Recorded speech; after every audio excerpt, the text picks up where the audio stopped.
Hello everyone. So this is the second lecture of internal security series for CDS and CAPF examination 2022 में जितने भी examination हैं आपके defence के, चाहे वो एफकेट के हों, तो ये सीरीज़ आपकी पर्टिकुलरली एसएसबी प्रोसेस में जो आपको ग्रुप डिस्कशन के लिए क्वेश्चन दिए जाते हैं या फिर टॉपिक दिए जाता है उसमें आपको ये बहुत हेल्प करेगा। दूसरा लेक्चरेट में आपको हेल्प करेगा और तीसरा आपकी एस्से राइटिंग में या फिर आर्गुमेंट एंड रिपोर्ट राइटिंग में जो CAPF असिस्टेंट कमांडेंट एग्जाम्स में आपसे पूछी जाती है। तो आज का टॉपिक हमारा रहेगा various security forces in India and their mandate. उनके क्या क्या मैंडेट हैं और कितनी सिक्योरिटी फोर्सेस हैं इंडिया में। बेसिक कंसेप्ट है जैसे there are direct services and pool services. Direct services जिसमें ओपन कॉम्पिटिटिव एग्जाम होता है, जैसे CDS में डायरेक्ट एंट्री होती है IMA के लिए। दूसरा है आपका CAPF में डायरेक्ट एंट्री होती है for the post of assistant commandant, और साथ ही जैसे इसमें EGC एंट्री होती है आर्मी में जाने के लिए, और जैसे वेटनरी सर्विस की एंट्रीज होती हैं सेंट्रल आर्म पुलिस फोर्सेस में जाने के लिए, और मेडिकल सर्विसेज में जाने के लिए जैसे डेंटल सर्जन और MBBS एंट्री ये भी होती है। तो these members are recruited through open competitive examination. तो पूल्ड सर्विस एक दूसरा है जिसमें डेपुटेशन सर्विस के लिए ऑल द ऑफिसर्स जिनको पूछा जाता है डेपुटेशन सर्विसेज के लिए, इसमें ओपन कॉम्पिटिटिव एग्जाम नहीं होता।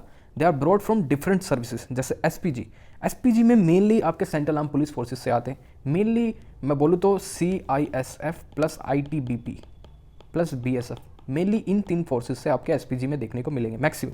There after NSG is totally a deputational force. यहाँ पे कोई डायरेक्ट सर्विस या फिर कोई डायरेक्ट एंट्री नहीं है, it is mainly based on deputational service. तो NSG में पूल सर्विस इसको इसलिए बोलते हैं क्योंकि यहाँ से PSF जितनी भी सेंट्रल आर्म पुलिस फोर्सेस हैं, BSF, SSB, ITBP, ठीक है, CISF एंड रॉ की रिक्रूटमेंट तो बहुत ही ज़्यादा आपकी क्या है, कंसील्ड है, किसी को नहीं पता किस तरह से रिक्रूटमेंट करते हैं। और यहाँ भी पूल्ड सर्विस है, मतलब NSG में आपके स्टेट पुलिस से भी आ सकते हैं, SPG में स्टेट पुलिस से भी आ सकते हैं, रॉ में आपके not only from police forces, या आपको किसी भी सर्विस में हैं आप, जैसे इंडियन पुलिस सर्विसेज या फिर इंडियन एडमिनिस्ट्रेटिव सर्विस, IRS, किसी भी सर्विस से आप आ सकते हैं, स्टेट पुलिस से। इनका क्राइटेरिया हमें भी नहीं पता तो इसलिए ज़्यादा डिस्कस नहीं करते। तो डायरेक्ट सर्विस से हमने बोला है कि BSF, CISF, RPF, railway protection force यहाँ से भी आ सकते हैं। तो लोअर कांस्टेबल जो हैं और SI thereafter higher than assistant command, तो ये इनकी हायरार्की है रैंक के अकॉर्डिंग। उसके बाद हम क्लासिफिकेशन करें फोर्सेस का, जैसे armed forces, paramilitary forces, central arm police forces. पहले पैरामिलिट्री फोर्सेस होती थी लेकिन ये पर्टिकुलर नेम ड्रॉप कर दिया गया on the request of military 2013 के करीब, approx 2013 if I am not wrong. उस टाइम मिलिट्री ने मिनिस्ट्री ऑफ होम अफेयर्स को रिक्वेस्ट करी, प्लीज़ आप अपनी पैरामिलिट्री वाली जो टर्मिनोलॉजी है ये चेंज करिए, इसको सेंट्रल आर्म पुलिस फोर्सेस उसके बाद रखा गया। उसके बाद सेंट्रल एजेंसीज जितनी है, चाहे वो CBI होगी, इंटेलिजेंस ब्यूरो होगी, रॉ हो गई, ठीक है, ED होगी, elected this directorate, and sixth is state police forces. ये है क्लासिफिकेशन ऑफ फोर्सेस। उसके बाद आता है ऑपरेशन टर्म्स, जैसे CTO। ये आपको जब भी मेजर ऑपरेशन होता है जम्मू एंड कश्मीर में या फिर कहीं पे भी इंसर्जेंसी एरियाज़ में, मिलिटेंसी एरियाज़ में, वहाँ पे इस तरह की आपको टर्मिनोलॉजी देखने को मिलेंगी। तो CTO है काउंटर टेरर ऑपरेशंस, दूसरा है COIN तो काउंटर इंसर्जेंसी ऑपरेशन, ANQ है एंटी नक्सलाइट ऑपरेशन, मेनली इसको CRPF यूज़ करती है, CRPF anti naxalite operation. Next is classified forces. Classified forces कौन सी हैं जिसकी ज़्यादा आपको न्यूज़ नहीं मिलेगी, दे आर क्लासिफाइड्स, कंसील्ड है इनकी इन्फॉर्मेशन, ओपन पब्लिक डोमेन में इसकी इन्फॉर्मेशन आपको ज़्यादा नहीं मिलेगी। पहली जो फोर्स है वो है DIA, डिफेंस इंटेलिजेंस एजेंसी। ये डिफेंस इंटेलिजेंस एजेंसी जितनी भी डिफेंस फोर्सेज है, हमारी 3 डिफेंस फोर्सेज हैं, Indian army, Indian navy and Indian air force. उसके बाद MAC, मल्टी एजेंसी सेंटर, यहाँ पे जितनी भी एजेंसीज हैं सभी अपनी इंटेलिजेंस यहाँ पे शेयर करती हैं। उसके बाद SSF, स्पेशल फ्रंटियर फोर्स। अभी आपने देखा था कि SSF जब हमने अप्लाई की थी during Galwan this crisis, Galwan incident के बाद, जब हमने एक कैलाश रेंज पे हमने अपने पर्टिकुलर SSF कमांडोज को वहाँ भेजा था, सरप्राइज़ किया था बहुत बड़ा चाइनीज़ फोर्सेस को कि हमने एक स्ट्रेटेजिक हाइट है ना वो अटेन कर ली थी। तो स्ट्रेटेजिक हाइट्स पे हमने कैलाश रेंज पे अपने SSF कमांडोज यहाँ पे भेज दिए। उससे क्या था, जो मोल्दो एक गैरिजन था चाइना का, वो डायरेक्ट लाइन ऑफ साइट में आ रहा था इतनी हाइट के बाद से। तो डायरेक्ट हाइट पे वो कुछ भी वहाँ पे एम्यूनेशन का यूज़ करके, उनके जो मालदो में गैरिशन था, आर्मी गैरिशन उनका, PLA का, चाइना का, वो डायरेक्ट लाइन ऑफ साइट में था। तो इंडिया को एक टैक्टिकल एडवांटेज मिल गया था वो हाइट गेन करने के बाद। तो ये है special frontier force. Special frontier force के बारे में कुछ और बताऊं तो इंडियन आर्मी में इसको विकास बटालियन के नाम से भी जाना जाता है, Vikas regiment. And thereafter head of these only by PM, home minister, national security adviser, chief of IB, रॉ एंड सर्विस चीफ, या फिर CDS will know. And covert agencies, ठीक है, कोवर्ट एजेंसीज को पता हो। उसके बाद आईबी अगर मैं बात करूं तो आईबी का सबसे पहले 1947 में एज एन इंटेलिजेंस ब्यूरो ये पर्टिकुलर इंस्टीट्यूशन खड़ा किया गया। उसके बाद डोमेस्टिक इन्फॉर्मेशन के लिए ये रिस्पॉन्सिबल था। उसके बाद इंटरनेशनल रिलेशनशिप के लिए भी, इंटरनेशनल इंटेलिजेंस के लिए भी ये आईबी ही उस टाइम पे क्या था आपका रिस्पॉन्सिबल। और उसके बाद आईबी के जो बहुत सी क्या बोलते हैं हम वर्कलोड बढ़ गया था। एक तो डोमेस्टिक इंटेलिजेंस भी गैदर करना था इसको, इंटेलिजेंस और इंटरनेशनल इंटेलिजेंस भी। उसके बाद रॉ बनाई गई जो स्पेशलाइज थी किसमें, इंटरनेशनल इंटेलिजेंस को गैदर करने के लिए। तो आईबी को सिर्फ डोमेस्टिक इंटेलिजेंस के लिए रखा गया। उसके बाद तो अभी इसका स्ट्रक्चर पढ़ते हैं कि उसको डबल रोल था, इनसाइड डोमेस्टिक प्लस आउटसाइड दोनों इंटेलिजेंस गैदर करने का। तो 1968 में आईबी बाइफरकेटेड, उसको बाइफरकेट किया गया, एक रॉ नई एजेंसी बनाई गई जो किसके लिए, मेनली किसके लिए, एक्सटर्नल इंटेलिजेंस के लिए क्या थी वो जिम्मेदार थी। उसके बाद 1968 में डोमेस्टिक के लिए सिर्फ आईबी रिस्पॉन्सिबल रही। उसके बाद बात करूँ तो आर्म्ड फोर्सेस, आर्म फोर्सेस आपकी आर्मी, नेवी, एयरफोर्स। उसके बाद इसमें इंटेलिजेंस यूनिट कौन सी है, आर्मी की है मिलिट्री इंटेलिजेंस। उसके बाद नेवी की है नेवी इंटेलिजेंस, एयरफोर्स की है एयर इंटेलिजेंस। आर्म फोर्सेस में रिफॉर्म की बात करें तो अभी रिसेंटली जैसे थिएटराइजेशन और इंटीग्रेशन ऑफ आर्म फोर्सेस की बात चली हुई है, जिसके लिए हमने एक नई पोस्ट भी क्रिएट करी थी, चीफ ऑफ डिफेंस स्टाफ। उसके लिए थिएटराइजेशन मतलब हमने अभी तक 3 थिएटर का हमने क्या किया है, विजुअलाइजेशन किया है। Western theatre for Pakistan, eastern theatre for China and maritime, जिसमें हम जितने भी थ्रेट्स हैं मैरीटाइम से, जैसे नेवी के थ्रेट्स हैं, वो हम मैरीटाइम किससे डील करेंगे, मैरीटाइम थिएटर से। उसके बाद 2019 में CDS will work with 3 service chiefs के, ये एक ब्लूप्रिंट तैयार करना था। सीडीएस जो हमारे पहले सीडीएस थे, श्री बिपिन रावत, ठीक है, जनरल बिपिन रावत। उसके बाद अभी अनफॉर्चुनेटली हमारे साथ नहीं है, बट सीडीएस बिपिन रावत, उनको ये काम दिया गया कि एक ब्लूप्रिंट बनाइए कि किस तरह से हम थिएटराइजेशन कर सकते हैं फोर्सेस का, और एसेट का डिस्ट्रीब्यूशन कैसे कर सकते हैं। जैसे वेस्टर्न कमांड में पाकिस्तान के लिए हमें कितने एयरक्राफ्ट की जरूरत पड़ेगी उसको हैंडल करने के लिए, कितनी वहाँ पे infantry, armed this armoured tanks की जरूरत पड़ेगी, क्या इंटेलिजेंस, कौन सी वेपनरी। तो स्पेशलाइज कर दिया गया कि वेस्टर्न थिएटर को किस तरह से देखना है, कितने रिसोर्सेज का मोबिलाइजेशन करना है। तो ईस्टर्न थिएटर को देखने के लिए एक ब्लूप्रिंट आपको बनाना पड़ेगा, किस तरह से एसेट का डिस्ट्रीब्यूशन होगा। इंडियन एयरफोर्स के कौन कौन से जो एयरक्राफ्ट हैं जो सुपीरियर इन क्वालिटी हैं वो किसको, ईस्ट थिएटर को दिए जाएंगे। उसके बाद मैरीटाइम में मेनली ए नेवी का काम रहेगा। और इसके बाद थिएटराइजेशन का मतलब है इंटीग्रेशन, बिकॉज 21st सेंचुरी में हम देखें तो nature of warfare is changing now days. हम पहले फर्स्ट जनरेशन वारफेयर की बात करते थे, second, third, now fourth and now fifth generation warfare की बात हो गई है। जैसे फोर्थ तो हमारा साइबर था, फिफ्थ आ गया स्पेस वारफेयर।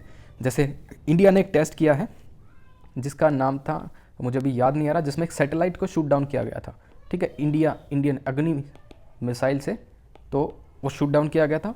अगर आपको उसका पर्टिकुलर नाम पता है तो आप मुझे बताइएगा कि वो ऑपरेशन क्या था, मैं आपसे जानना चाहता हूँ। तो उसके बाद कमांड, वन फोर्स, ठीक है, उसकी कमांड के लिए आपको एक ऑफिसर चुना जाएगा, वेस्टर्न के लिए अलग, ईस्टर्न के लिए अलग और मैरीटाइम के लिए अलग, वही उसके लिए रिस्पॉन्सिबल होगा। उसके बाद थिएटर का मतलब है यूनियन ऑफ फोर्सेस, मतलब फोर्सेस का इस तरह से यूनियन बना के, उनका थिएटर बन के, हर एक के एसेट मोबिलाइज करके, जैसे कि या फिर नेवी का हो, एयरफोर्स का हो, प्लस आर्मी का हो, तो सबके रिसोर्सेज को मोबिलाइजेशन करके। तो वेस्टर्न में तीनों का काम रहेगा, आर्मी, एयरफोर्स एंड नेवी। देखा ईस्टर्न में लद्दाख में यहाँ भी तीनों फोर्सेस का काम रहेगा, आर्मी, एयरफोर्स, देन नेवी का काम यहाँ पे नहीं रहेगा, because it's a land border. हम मेनली किसके साथ साझा करते हैं, चाइना के साथ, तो वहाँ पे नेवी का एप्लीकेशन नहीं कर सकते। उसके बाद एपी, आंध्र प्रदेश में, जैसे आंध्र प्रदेश कह रहा हूँ, अरुणाचल प्रदेश। उसके बाद आर्मी, एयर, नेवी यहाँ पे भी नहीं हो सकती। तो चाइना के साथ हमारे 2 थिएटर हैं, एक तो वेस्टर्न एंड एक ईस्टर्न। तो वेस्टर्न में जैसे लद्दाख हो गया, ठीक है, लद्दाख के अंडर ये हमारा वेस्टर्न में आता है, यहाँ पे भी हम आर्मी और एयर पावर का ही यूज़ कर सकते हैं। अब अरुणाचल सेक्टर जो है हमारा ईस्टर्न का, उसमें भी आर्मी और एयर का ही यूज़ कर सकते हैं। अब इंडियन ओशन को गार्ड करने की बात करें तो trade at the rate of sea सबसे ज़्यादा होती है हमारा। अगर बाय वॉल्यूम देखें ट्रेड, तो more than 70% of trade by volume is done by through sea. तो सी लैंड ऑफ कम्युनिकेशन बहुत ही ज़्यादा इंपॉर्टेंट है, उसको हम कैसे सिक्योर कर सकते हैं, अगर हमारी नेवी बहुत ज़्यादा स्ट्रॉन्ग होगी। तो sea land of communication is very important, navy ही इसको क्या कर सकती है, secure. Thereafter paramilitary forces की बात करूँ, पैरामिलिट्री फोर्सेस हम पहले असम राइफल को अभी भी पैरामिलिट्री फोर्सेस बोलते हैं, बिकॉज 2 रीज़न है इसके। पहला कि इसकी ऑपरेशनल कमांड है वो किसके अंडर है, वो है आर्मी के अंडर। तो आर्मी के अंडर है, क्योंकि इसमें मोस्टली जो ऑफिसर्स हैं इंडियन आर्मी के वो जो यहाँ जाते हैं ऑन द डेपुटेशन बेसिस पे, डेपुटेशन बेसिस पे यहाँ जाते हैं आसाम राइफल में। लेकिन इसका जो एडमिनिस्ट्रेशन है फोर्स का एडमिनिस्ट्रेशन, जैसे इसकी जो पेंशन है, यहाँ में जो पर्सनल काम कर रहे हैं इनकी पेंशन, मेडिकल फैसिलिटी, ये सब कौन देखता है? Ministry of home affairs. तो मिनिस्ट्री ऑफ होम अफेयर्स इनकी पेमेंट और पेंशन और सब एडमिनिस्ट्रेटिव और ग्रीवेंसेस सब कौन? MHA देखता है। उसके बाद अगर हम देखें तो रैशनल, ये सभी पैरामिलिट्री फोर्सेस में आती थी। आसम राइफल, SSF की बात की है जो मैंने अभी, और इंडियन कोस्ट गार्ड, ये असिस्ट करती थी आर्म फोर्सेस को ओनली, इनका मेन काम था असिस्ट द आर्म फोर्सेस। उसके बाद इंडियन कोस्ट गार्ड की बात करें तो मिनिस्ट्री ऑफ डिफेंस के अंडर आता है। असिस्टेंस किसको देती है? नेवी को। अब वाटर इज डिवाइडेड हाउ? तो 1945 में यूनाइटेड नेशन ने कोई पर्टिकुलर चार्टर दिया कि कैसे रेगुलेट वाटर कर सकते हैं। 1982 में UN convention law of seas, जिसको हम अनक्लॉज भी बोलते हैं, UN convention on law of seas, ये एक तरह के लॉ था कि किस तरह से जो टेरिटरी है, अगर आपका कोई पर्टिकुलर एरिया जो है लैंड वो किस में, सी में इंसर्ट हो रहा है, तो उसके चारों तरफ का एरिया कितने किलोमीटर या फिर कितने नॉटिकल माइल्स तक का एरिया उस कंट्री को बिलोंग करेगा, जिसमें वो अपने सॉवरन डिसीजन ले सके। ये सब किस में था? UN क्लॉज में। तो UN clause divided global water into 5 zones. 5 zone कौन कौन से हैं? इंटरनल वाटर जो आपकी विद इन द कंट्री है, जैसे मैं आपको बोलूँ ये कोई ज्योग्राफी है, इमेजिन कीजिए ये लैंड है, इस साइड सब लैंड है, और ये क्या है हमारा? ये हमारा सी है, इमेजिन करिए ये हमारा सी है। तो इसके बीच जो भी एरिया आएगा, तो ये जो जितनी वाटर बॉडी है ये लाई करेगी दो लैंड के बीच में, तो ये किसके अंदर है? Internal water. तो विद इन द कंट्री यहाँ पे डायरेक्ट जो गवर्नमेंट है वो सोवरन एक्शन ले सकती है किसी के अगेंस्ट। तो टेरिटोरियल वाटर क्या होता है? आपकी टेरिटरी से 12 नॉटिकल माइल तक का। उसके बाद कॉन्टिजियस जोन जो होता है वो 12 नॉटिकल माइल्स, ये आपकी टेरिटरी है, ये 12 नॉटिकल माइल्स, इससे आगे और 12, ठीक है, ये क्या हो गया आपका? Contiguous zone. तो कॉन्टिगुअस जोन, उसके बाद एक्सक्लूसिव इकोनॉमिक जोन, जो कि आपका कॉन्टिगुअस जोन के बाद से स्टार्ट होता है 200 नॉटिकल माइल तक। इसमें आपकी पार्शियल सॉवरेनिटी है, और कॉन्टिगुअस जोन में भी आपकी फुल सॉवरेनिटी है। इसके बाद हाई सीज की बात करें तो बियॉन्ड 200 नॉटिकल माइल्स, यहाँ पे आपकी कोई सॉवरेनिटी नहीं है। यहाँ पे आप कुछ भी अगर आपको एक्सट्रैक्शन करना है, जो आपका मिनरल्स है, पॉलीमेटालिक नोड्यूल्स है, पॉलीमेटालिक नोड्यूल्स PMN, तो ये सब एक्सट्रैक्शन या फिर ऑयल एक्सट्रैक्शन आपको करना है, ये सब राइट्स आपको कौन देता है? UN clause. तो यूनाइटेड नेशन आपको यहाँ को इंटरनेशनल सी बेड अथॉरिटी, ठीक है, आप इसको याद करिएगा, इंटरनेशनल सी बेड अथॉरिटी आपको राइट्स देती है, जिसमें आप एक्सट्रैक्ट कर सकते हैं मिनरल्स, पॉलीमेटालिक नोड्यूल्स और आपका ऑयल एक्सट्रैक्शन। उसके बाद टेरिटोरियल वाटर, मारपोलो, मरीन पुलिस, उसका contiguous zone, Indian coast guard इसको पूरा गार्ड करता है। Gather intelligence from fisherman community और इलीगल एक्टिविटीज़ को ये कर्व करता है। उसके बाद मैं देखूँ तो this EEZ, navy is deployed. तो EEZ मेनली आपका एक्सक्लूसिव इकोनॉमिक जोन, जो 24 नॉटिकल माइल से 200 नॉटिकल माइल्स तक है, इसको इंडियन नेवी गार्ड करती है।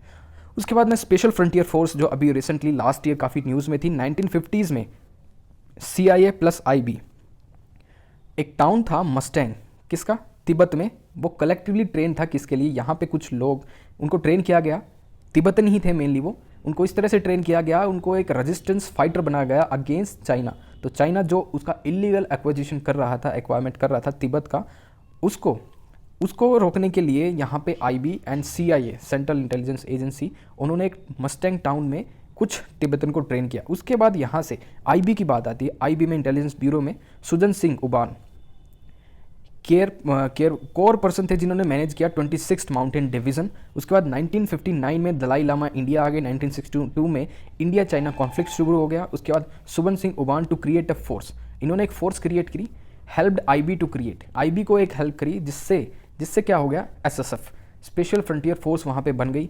तो IB मेनली, IB का काम क्या था, जब मैंने आपको बताया था, टिल सम टाइम IB के पास दोनों क्या थी ड्यूटी, एक तो आपको डोमेस्टिक इंटेलिजेंस गैदर करनी है, दूसरा इंटरनेशनल इंटेलिजेंस। तो इंटरनेशनल इंटेलिजेंस उस समय जो चाइना तिब्बत में कर रहा था, वहाँ पे इंटेलिजेंस गैदर करने के लिए you need some human resources, जो एक्चुअल ग्राउंड पे रह के आपको इन्फॉर्मेशन प्रोवाइड कर सके। तो IB ने किससे हेल्प मांगी?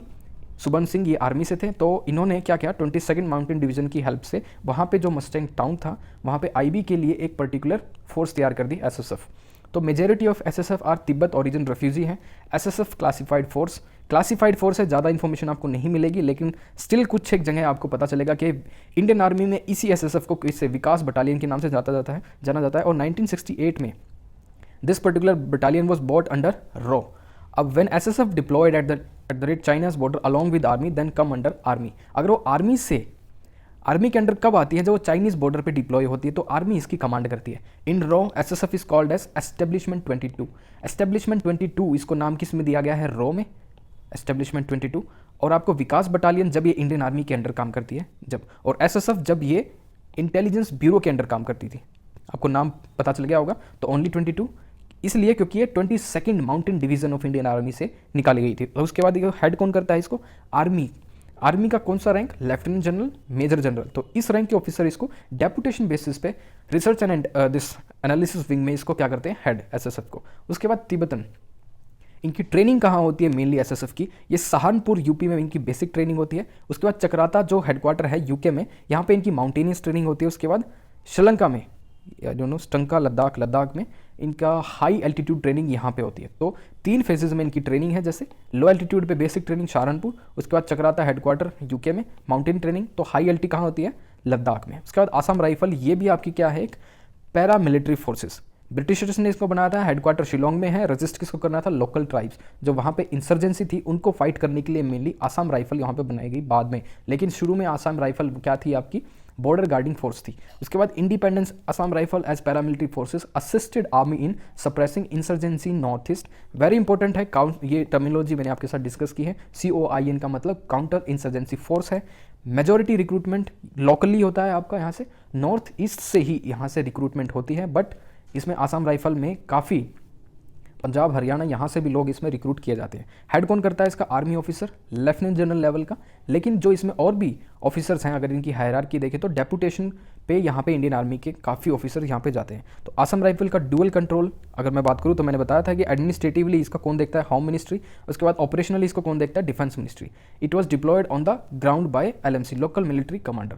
उसके बाद यूनिफाइड कंट्रोल की डिमांड उठी कि आसाम राइफल का यूनिफाइड कंट्रोल होना चाहिए। ये नहीं कि डिफरेंट मिनिस्ट्री को, मिनिस्ट्री ऑफ होम अफेयर्स को इसको एडमिनिस्ट्रेटिवली हैंडल करेगी और ऑपरेशनली इसको डिफेंस मिनिस्ट्री हैंडल करेगी। तो ये यूनिफाइड कंट्रोल की डिमांड उठी 2019 में। होम मिनिस्टर ने बोला कि Assam rifle to be merge with ITBP, Assam rifle को ITBP के साथ मर्ज करा दिए। लेकिन आर्गुमेंट क्या दिए आर्मी ने रिजेक्ट प्रपोजल कर दिया, प्रपोजल को रिजेक्ट कर दिया। उन्होंने बोला कि आसाम राइफल इज मेनली किस लिए बनाई गई थी, काउंटर इंसर्जेंसी ऑपरेशन के लिए। तो ITBP is not capable of counter insurgency operation, तो ये कैसे इनको क्या कर सकती है, कमांड। तो ये पर्टिकुलर प्रपोजल को अभी तक ड्रॉप किया है, इन फ्यूचर क्या होगा हम देखते हैं। उसके बाद अब हमारी आ जाती है सेंट्रल आर्म पुलिस फोर्सेस। उसकी एक और टर्मिनोलॉजी है CPO, सेंट्रल पुलिस ऑर्गेनाइजेशन। अगर आप SSC के द्वारा कोई भी CGL देते हैं तो CGL टाइप SSC के अंडर एक और होता है, एक CPO होता है, जिसमें CPO सेंट्रल पुलिस ऑर्गेनाइजेशन के अंडर आपके जितने भी SI लेवल या ASI लेवल के रिक्रूटमेंट होती है वो SSC के under CPO central police organisation के में जितनी भी एंट्री होती है वो इस पर्टिकुलर नेम से होती है। लेकिन आपकी डायरेक्ट एंट्री UPSC जो करता है वो सेंट्रल आर्म पुलिस फोर्सेस के नाम से करता है, जिसमें आपको असिस्टेंट कमांडेंट की पोस्ट मिलती है। तो रैशनल क्या है इसका CPO का, टू असिस्ट किसको, सेंट्रल पुलिस ऑर्गेनाइजेशन। सेंटर ही इसको क्या देता है, आप सैलरी पेंशन सभी चीज़ सेंटर दे रहा है। लेकिन अंडर आर्टिकल 355 के अंडर इसमें बोला गया कि the centre has the duty to protect the state from internal and external threats. तो इस ड्यूटी को फुलफिल करने के लिए सेंटर ने क्या बनाया, central police organisation under article 355। इसके अंडर स्टेट पुलिस को ये क्या करेगी, असिस्ट। दूसरा, इंटेलिजेंस एजेंसी की तरह भी काम करेगी, इंटेलिजेंस गैदर करेगी और सेंट्रल एजेंसी काम करेगी। उसके बाद CPO central police organisation paramilitary forces की तरह, उसके बाद आर्म्ड फोर्सेस की तरह। तो ये इनके सब काम है। सबसे पहली फोर्स की बात करूँ तो मैं सेंट्रल आर्म पुलिस फोर्सेस में थे, वो है CISF। तो सिक्योरिटी टू पब्लिक इंस्टॉलमेंट, जितने भी आपके इंपॉर्टेंट इंस्टीट्यूशंस हैं गवर्नमेंट, जैसे इलेक्शन कमीशन ऑफ इंडिया या फिर प्रेसिडेंट का हाउस, ठीक है, पार्लियामेंट की प्रोटेक्शन, वहाँ पे आपको CISF है। दूसरा, आपकी जो इंपॉर्टेंट क्रिटिकल इंफ्रास्ट्रक्चर है, जैसे आपके एयरपोर्ट की सिक्योरिटी, न्यूक्लियर इंस्टॉलमेंट्स, आपके थर्मल पावर प्लांट्स, आपके hydro power plants, coal blocks, तो सभी जितने आपके सेंसिटिव इंस्टॉलमेंट्स हैं वो आपकी कौन गार्ड करेगा, CISF। MHA डिसाइड करता है कौन सा इंस्टीट्यूशन कब CISF के अंडर लाना है। Nuclear plants, government printing press, government buildings, government offices, VIP security के लिए CISF इज रिस्पॉन्सिबल। टिल 1999 क्या था, एयरपोर्ट सिक्योरिटी किसके, लोकल पुलिस के पास थी। लेकिन जो उसके बाद 99 में जो इंसिडेंट हुआ IC, ये फ्लाइट नंबर है IC 814, इंसिडेंट जो हुआ 2000 में, उसमें CISF को कंट्रोल दिया गया। उसके बाद उस पर्टिकुलर के बाद इंसिडेंट के बाद उस टाइम क्या हुआ था, कांधार हाईजैक हो गया था, ठीक है। नेपाल से कोई फ्लाइट थी वो इंडिया के लिए आ रही थी, लेकिन वो फ्लाइट को क्या किया गया, हाईजैक कर लिया गया, उसको अफगानिस्तान कांधार में लेके जाया गया। तो वहाँ पे एक क्या हुआ, आपका एक्सट्रेडिशन डिमांड हुई कुछ टेररिस्ट की, तो वो हमें देने पड़ेंगे। अजीत डोवाल जो हमारे प्रेजेंट नेशनल सिक्योरिटी एडवाइजर है, उन्होंने इस पर्टिकुलर टॉक में क्या किया था, इन्वॉल्वमेंट। उसके बाद Amritsar airport under control of military intelligence के है, जम्मू एयरपोर्ट आपका IB, Srinagar MI military intelligence, Leh Ladakh में आपका क्या है, SSF के अंडर है, गुवाहाटी में आपका IB, पोर्ट ब्लेयर में अंडमान निकोबार प्लस गोवा में आपकी नेवल इंटेलिजेंस काम करती है। उसके बाद देखें तो सेंट्रल पुलिस रिजर्व फोर्स, तो central reserve police force CRPF किसके लिए मेनली आपके लिए ये काम करती है, काउंटर इंसर्जेंसी और एंटी नक्सलाइट ऑपरेशंस। उसके बाद नॉर्मली असिस्ट करती है आर्मी को, works with COIN army called राष्ट्रीय राइफल्स, जो जम्मू एंड कश्मीर में RR बटालियन आप सुनते हैं, राष्ट्रीय राइफल्स के साथ ये काम करती है कौन, CRPF। उसके बाद BSF डिप्लॉयड कहाँ है, India Bangladesh border, thereafter India Pakistan border. इसकी जो ब्रांच है, G branch intelligence unit of BSF है।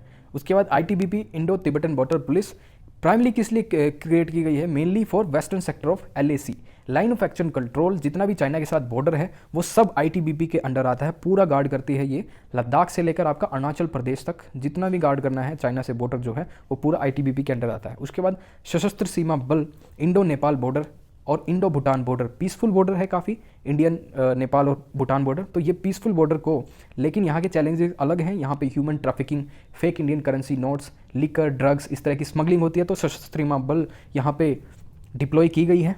तो ये मेनली किस पर रिलाई करती है, आपकी इंटेलिजेंस पे, तो लोकल पीपल की इंटेलिजेंस इसमें काफ़ी चाहिए होती है। उसके बाद SPG की बात करूँ तो स्पेशल प्रोटेक्शन ग्रुप, ये बिरबल नाथ कमेटी की रिकमेंडेशन के बाद ये बनाया गया था।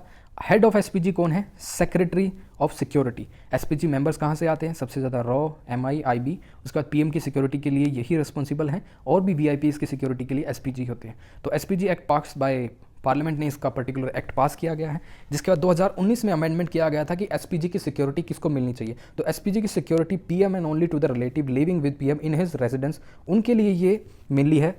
उसके बाद जो थ्रेट परसेप्शन है, अगर किसी को थ्रेट है फॉरेन कंट्रीज से या फिर किसी और से इंटरनली उनको थ्रेट मिल रहे हैं, तो जब उनको SPG प्रोटेक्शन मिल सकती है। फॉर्मर प्राइम मिनिस्टर को भी मिलेगी अप टू 1 ईयर। उसके बाद SPG for 5 years, then Z+ security 55 personnel, तो Z+ सिक्योरिटी में आपको SPG फॉर्मर प्राइम मिनिस्टर को 5 साल तक उनको Z+ सिक्योरिटी मिलेगी और 55 लोग उनके साथ हमेशा रहेंगे।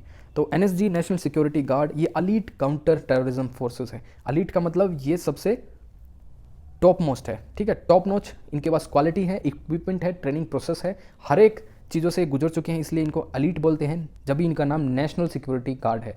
तो अंडरटेक काउंटर टेरर ऑपरेशन, 2 चीज़ें हैं इसमें, 51 और 52 SAG ग्रुप है, स्पेशल एक्शन ग्रुप है। एक पर्टिकुलर ग्रुप आपका हॉस्टेज सिचुएशन के लिए ट्रेन किया जाता है, दूसरा आपका टेररिस्ट अटैक के लिए ट्रेन किया जाता है। तो अगर हॉस्टेज सिचुएशन, हाईजैकिंग कुछ हो जाता है और दूसरा आपको कोई टेररिस्ट अटैक है, तो दोनों डिफरेंट ग्रुप इनके लिए ट्रेन किए जाते हैं। तो with contingency arrives major terror attacks, अगर आप 26/11 अटैक देखें मुंबई में, वहाँ पे NSG का एप्लीकेशन हुआ था, तो power to take decision to call NSG by home minister इसमें कॉल लेते हैं। उसके बाद RPF railway protection force, protect करता है किसको, रेलवे प्रॉपर्टी को इन द स्टेट्स। और GRP गवर्नमेंट रेलवे पुलिस किसको असिस्ट करती है, RPF को। उसके बाद NDRF national disaster response force, 2005 में NDMA एक्ट बना था, और NDMA एक्ट के थ्रू ही अभी जो नेशन वाइड लॉकडाउन लगा था वो इसी एक्ट से पावर ड्राइव की थी, किसने, सेंटर ने। तो नेशनल डिजास्टर रिस्पांस फोर्स एक फोर्स है जिसमें मेनली डेपुटेशन पे आते हैं आपके सेंट्रल आर्म पुलिस फोर्सेज से ऑन डेपुटेशन, CISF होगी, SSB होगी, जितने भी आपकी ITBP और CRPF, यहाँ से डेपुटेशन पे आपके लोग जाते हैं और काम करते हैं। काफ़ी बटालियन, जैसे 30 बटालियन कोई एक पर्टिकुलर फोर्स देती थी, और 3 से 4 या 5 से 6 बटालियन हर एक फोर्स इसमें कंट्रीब्यूट करती है।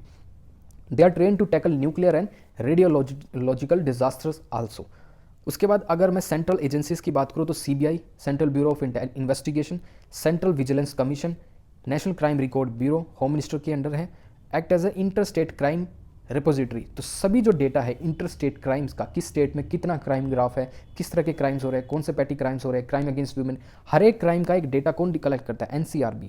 तो एक है NCB नार्कोटिक कंट्रोल ब्यूरो, काफ़ी ये न्यूज़ में रही थी रिसेंटली, जो इसमें शाहरुख खान के लड़के को इसमें अरेस्ट किया गया था NCB ने। तो होम मिनिस्ट्री के अंडर आती है, लिकर की प्रोहिबिशन है, एक एक्ट है NDPS narcotic drugs and psychotropic substances, ये एक्ट है 1985 में आया था। और NIA नेशनल इन्वेस्टिगेशन एजेंसी काफ़ी इंपॉर्टेंट है, क्योंकि प्रायर 2008 क्या था, लोकल पुलिस इन्वेस्टिगेट करेंगे अगर कोई टेरर लाइक अटैक होता है तो, बट क्या हुआ 2008 में हमने पाया उसके बाद से कि दिस आफ्टर 26/11 अटैक के स्टेट पुलिस इज इनकॉम्पिटेंट है ऐसी सोफिस्टिकेटेड इन्वेस्टिगेशन करने के लिए। तो स्पेशल नेशनल इन्वेस्टिगेशन एजेंसी बनाई गई 2008 में। उसका टेरर एक्ट जो कि एक्सटर्नली स्पॉन्सर्ड है, 26/11 मुंबई अटैक पार्लियामेंट ने पास किया, ठीक है। 26 मुंबई 11 अटैक के बाद पार्लियामेंट ने क्या पास किया, एनआईए एक्ट 2008। उसके बाद एनआईए कोर्ट, स्पेशल कोर्ट्स हैं जिसमें जज and NIA court created by centre ने इसको क्रिएट किया गया है। तो फास्ट ट्रैक करने के लिए कोई भी प्रोसेस को फास्ट ट्रैक करने के लिए स्पेशलाइज कोर्ट बनाए हैं एनआईए कोर्ट। तो NIA act list of schedule offences, तो इसमें शेड्यूल और नॉन शेड्यूल दो टाइप के ऑफेंसेस होते हैं। तो शेड्यूल ऑफेंसेस देखेगी NIA can investigate only offences listed in that schedule. तो शेड्यूल ऑफेंसेस वो ऑफेंसेस हैं जो उस पर्टिकुलर लिस्ट में अपडेट किए गए हैं। तो उस लिस्ट में जो भी क्राइम्स या फिर एक्ट पहले से बताया गया है उसको एनआईए क्या करेगी, अपनी जुरिस्डिक्शन में लेगी और इन्वेस्टिगेट करेगी। उसके बाद terror, trafficking, radicalism and counter fit currency, ये नए 2019 में जो एक्ट में अमेंडमेंट की गई थी उसके बाद ये नए क्राइम इसमें ऐड किए गए हैं। उसके बाद नेक्स्ट है इंटेलिजेंस एजेंसी। तो इंटेलिजेंस क्या है आपका, एक इन्फॉर्मेशन है।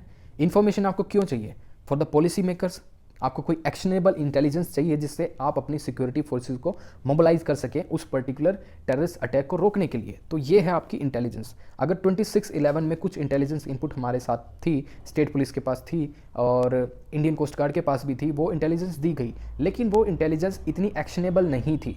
कुछ इंटेलिजेंस थी but that was not actionable and also not credible.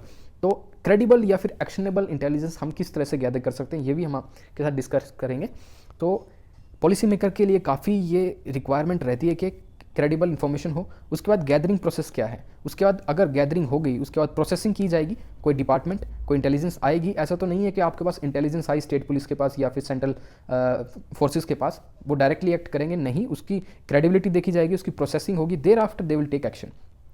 अब गैदरिंग की बात करूँ तो गैदरिंग किस तरह से होती है, तो गैदरिंग के लिए एक तो है human intelligence, by word of mouth आप उसको कलेक्ट करें। दूसरा है कम्युनिकेशन इंटेलिजेंस, जैसे आपने अभी देखा था कि पैगासस एक वायरस है जो इजराइल से बोल रहे हैं कि इजराइल से लिया है, सेंट्रल गवर्नमेंट ने अभी वो किसको ट्रैक कर रही हैं, वो लिसन कर रही हैं या फिर अपोजिशन पार्टी के लोगों को, लीडर्स को और किसी और चीज़ को भी। तो एक है आपका कम्युनिकेशन इंटेलिजेंस, आप इसको यहाँ पे भी इम्प्लीमेंट कर सकते हैं, इम्प्लांट कर सकते हैं। उसके बाद आता है आपका जियो स्पेटियल इंटेलिजेंस। ये क्या है, NTRO, आपका नेशनल टेक्निकल रिसर्च ऑर्गेनाइजेशन। ये एक टेक्निकल आर्म है किसकी, रॉ की, रिसर्च एंड एनालिसिस विंग की। तो रॉ के अंडर एक टेक्निकल विंग है NTRO, जो किसके लिए रिस्पॉन्सिबल है, for the particular of technical intelligence के लिए।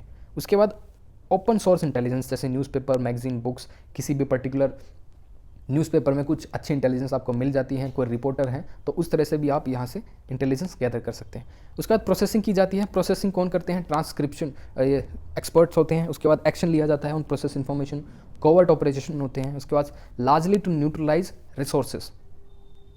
अब हम बात करें तो एजेंसीज इन इंडिया, कौन कौन सी एजेंसी है, जैसे अभी directorate of revenue intelligence DRI बहुत पीछे पड़ी थी। अगर हम देखें डायरेक्टरेट ऑफ इकोनॉमिक इंटेलिजेंस, जो नीरव मोदी या फिर किंगफिशर के जो ओनर थे, मैं भूल गया उनका नाम, तो उनके पीछे कौन सी, दो इंटेलिजेंस एजेंसीज पड़ी हुई थी। उसके बाद फाइनेंशियल इंटेलिजेंस यूनिट, उसके बाद these are economic intelligence unit look after PMLA, ये एक्ट है मनी लॉन्ड्रिंग एक्ट के अंदर, prohibition of money laundering act के अंदर इनको पावर जनरेट होती है। उसके बाद BT एक्ट, ठीक है, फेमा एक्ट, फेमा क्या है, फॉरेन एक्सचेंज मैनेजमेंट एक्ट, ठीक है। उसके बाद प्रोहिबिशन क्या है, आप फॉरेन से डायरेक्ट आप पैसा इंडिया में नहीं ला सकते, उसकी कोई लिमिट है कि इतने पैसे तक ही आप एक्सचेंज कर सकते हैं।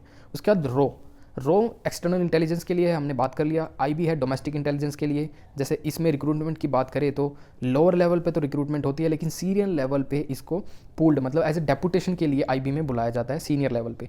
And also responsible for snatching operation. DRI अभी बात किया, director of revenue intelligence, DEI enforcement intelligence, FIU financial intelligence unit, IB raw और DIA के under defence intelligence agency, military intelligence, navy, air force intelligence. ये सब क्या है आपका, नेट ग्रिड में एक सेंटर ने एक आइडिया विजुलाइज किया था 2019 में कि एक सेंट्रलाइज सिस्टम होना चाहिए जहाँ पे सभी एजेंसीज अपनी क्या शेयर करें, इंटेलिजेंस। तो उस पर्टिकुलर प्लेटफॉर्म को क्या बोला गया, net grid, national intelligence grid. हर एक स्टेट फोर्सेस और जितनी भी एजेंसीज हैं या फिर जितनी डिफेंस फोर्सेस हैं, आर्म फोर्सेस हैं, किसी के पास कोई एक्शनेबल इंटेलिजेंस है तो please share on this particular platform. तो NAO, national net grid SS officer appoint किया जाएगा, जो क्या करेगा, कलेक्ट करेगा इस इंफॉर्मेशन को, ठीक है, कलेक्ट करेगा, प्रोसेस करेगा, एनालाइज करेगा, देन फर्दर दूसरी एजेंसीज को भेज देगा। कि जैसे आईबी को इन्फॉर्मेशन मिली कि बॉर्डर पे, इंडिया पाकिस्तान बॉर्डर पे स्मगलिंग होने वाली है इस पर्टिकुलर रूट से, तो ये कहाँ भेजेंगे, नेट ग्रिड में। अब नेट ग्रिड में आने के बाद नेट ग्रिड को पता है कि अब ये पर्टिकुलर एजेंसी, ये न्यूज़ या फिर एक्शनेबल इंटेलिजेंस किसके लिए इंपॉर्टेंट है, मिलिट्री इंटेलिजेंस के लिए। तो ये किसको राउट कर देगा इन्फॉर्मेशन, इंडियन आर्मी के। तो इंडियन आर्मी या फिर बीएसएफ के पास वो इन्फॉर्मेशन होगी, तो वो पर्टिकुलर स्मगलिंग का जो ऑपरेशन हो रहा है उसको हम फॉइल कर सकेंगे, ठीक है, इंटरसेप्ट कर सकेंगे। तो इसलिए ये पर्टिकुलर इंटेलिजेंस आपस में शेयर करना बहुत ही ज़्यादा इंपॉर्टेंट है। तो नेट ग्रिड ये इस तरह से काम करता है। So we wind up here, यहाँ तक ही था आज का lecture number 2। And if you want to learn the art of essay writing, you can go on this playlist defence studies. आप यूट्यूब चैनल पे जाके आपको आंसर राइटिंग ईजी आ जाएगी, आप ऐसे राइटिंग यहाँ से कर सकते हैं। और अगर आपको ऑल इंडिया ओपन टेस्ट को लिखना है CAPF पेपर 2 के लिए, you need to download this app, यहाँ से डाउनलोड कर सकते हैं आप। एंड PDF आपको यहीं से मिल जाएगी, ठीक है, टेलीग्राम चैनल पे यू कैन लॉग इन, यहाँ से आप ले सकते हैं।